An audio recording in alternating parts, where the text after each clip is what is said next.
Mayang Sari merayakan ulang tahun sang suami, Bambang Trihatmojo.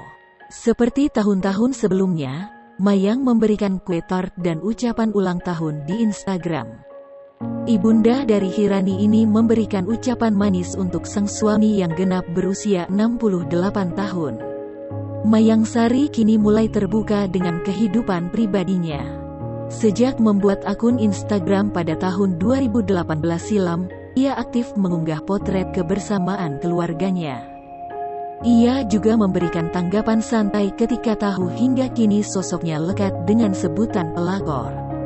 Disebutkan oleh Mayang Sari kepada Maya Estianty, ia mengaku menjadi kekasih Bambang sejak tahun 1997. 3 tahun pacaran, Mayang dinikahi Bambang secara siri di tahun 2000.